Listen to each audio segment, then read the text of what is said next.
Stale bread, oh. Henry, translated.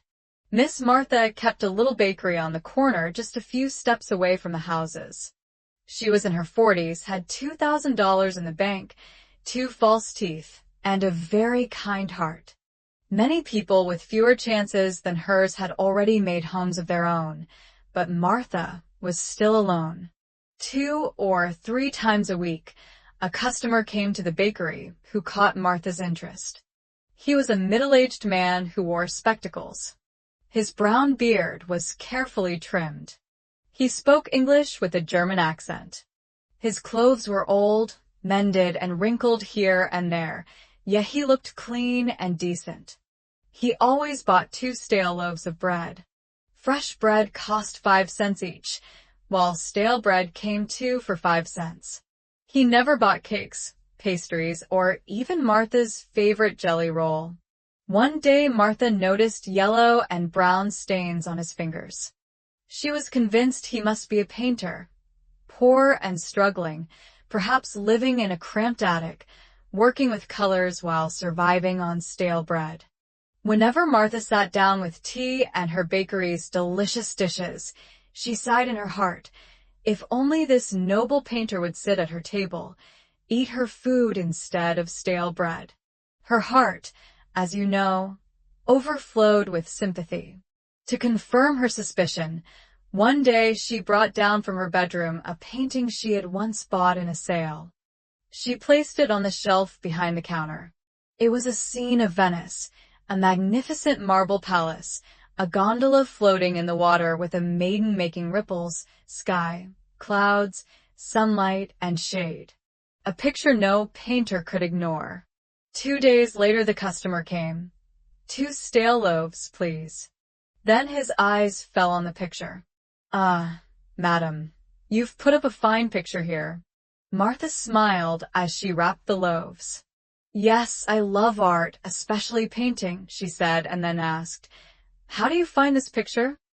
The balance is not right, he replied. The scene does not look real. Still, it's not bad. Good morning. He took the bread and hurried away. Martha's belief grew stronger. He is a painter. His eyes behind the glasses shone with such gentleness, his forehead so broad, and he spotted the flaw in the picture at a glance. And still he had to live on stale bread. How hard gifted people must work to make a name for themselves. $2,000, a bakery, and a sympathetic heart. Was that not enough to help an artist? But these were Martha's dreams. Now, when he came, they would exchange a few words at the counter. Martha felt perhaps he longed for pleasant conversation. He kept buying stale bread, never cake or jelly roll. Martha noticed he looked thinner than before. Sadness lingered on his face. Her heart ached.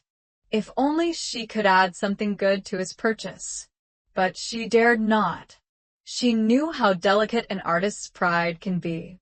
She began wearing a blue-striped muslin dress.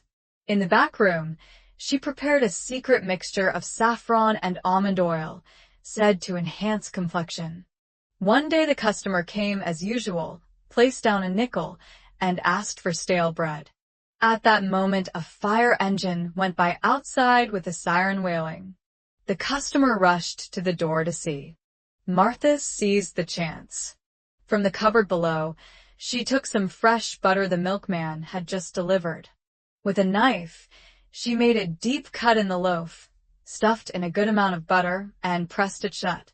When he came back, she wrapped the loaves in paper. He chatted pleasantly for a moment, then left. Martha smiled, her heart beating fast. Was I too forward? Would he take it the wrong way? But food, after all, is a token of love, not an insult. All day she kept thinking, he'll be at his easel now, brush and palette in hand, taking a bite of bread. When he finds the butter, what will he think? Martha's cheeks turned red with shyness. Suddenly, the bakery bell rang sharply. Someone burst in shouting.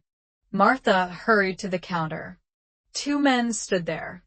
One was a young fellow smoking a pipe, whom, she had never seen.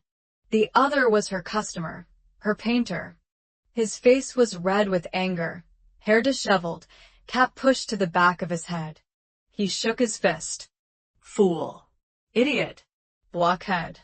The young man tried to calm him, pulling at his arm. "I won't go," cried the bearded man. "I'll tell her what she's done." He slammed his fist on the counter.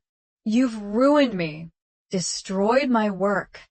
His blue eyes blazed behind his glasses. "You've wasted my months of labor. Interfering woman." He broke into curses in German. Martha leaned against the shelf, clutching her waist with one hand and her blue muslin dress with the other. The young man dragged the bearded one outside. Then he returned. "Madam, let me explain. This is Bloomberger, an architectural draftsman. I work with him in the same office." For 3 months, he had been working on the plans for the new city hall, a competition project. Yesterday, he finished in ink. Plans are first drawn in pencil. He used the crumbs of stale bread to rub out the pencil lines, because bread works better than an eraser. He bought the bread from you, but the butter you put inside, it ruined the plans. Now they're only good for wrapping paper. Martha went to her room.